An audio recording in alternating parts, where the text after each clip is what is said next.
All right, let's do a couple more examples of this. So this time we have x squared minus 6x plus 8. So this time we're trying to multiply to that last number, to c. So we're trying to multiply to 8, and we're always trying to add to the middle number. So in this case, b is negative 6. So we're trying to multiply to 8 and add to negative 6. Well, what do we know about the signs of these numbers? If we're trying to multiply to a positive, then we either know they're both positive or both negative. But this time, we're adding to a negative. So that means they both have to be negative.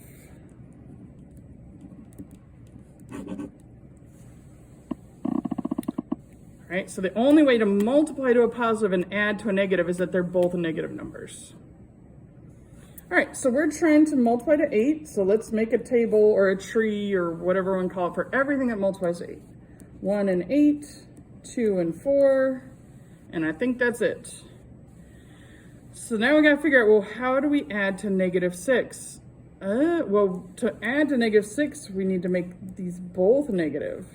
Yeah, I didn't really do good about using this knowledge from here. I probably should have made this -1 and -8. But what's important is that we're able to find these two numbers. So the two numbers that we need are -2 and -4. So that means that x squared minus 6x plus 8 factors to x minus 2 times x minus 4.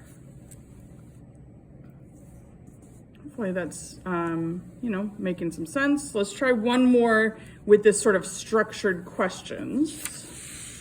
And then we'll try some where it's not asking us all this detail. All right, x squared minus 9x minus 10. So we're trying to multiply to the last number, to -10, and add to the middle number, -9. So to multiply to a negative, there's only one way to multiply to a negative. That means one number is negative and the other is positive.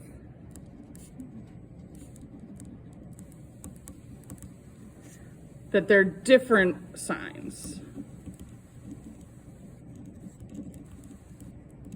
So anytime you have to multiply to a negative, you know it's like one's positive, one's negative. All right, well, let's see what multiplies to -10. I'm going to start by just making numbers that multiply to +10, and then we'll figure out where the negative signs might need to go. So 10 is 1 times 10. It's also 2 times 5. We need to add to -9. So, it looks like 1 and 10, if we subtracted these, it would be 9.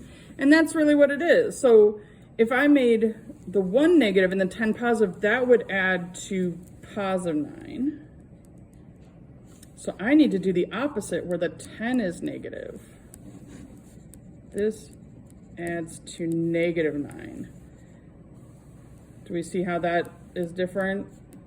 Because it's easy to mix those up because we can get 9 from both of these, but we gotta be careful about what's the sign in the middle. If this had been a plus sign, I would have used these two. Since it's a -9, I'm gonna use these two that add to a -9. The bigger number is gonna be negative to add to a negative. Okay, well, so then we found it's 1 and -10. So what that means is x squared minus 9x minus 10 factors as x plus 1 times x minus 10. And just like before, if you had put the -10 first, that is totally fine, right? That these are the same factoring. The order doesn't matter, but what matters is the 10 has to have the minus sign on it and the 1 has to have the plus.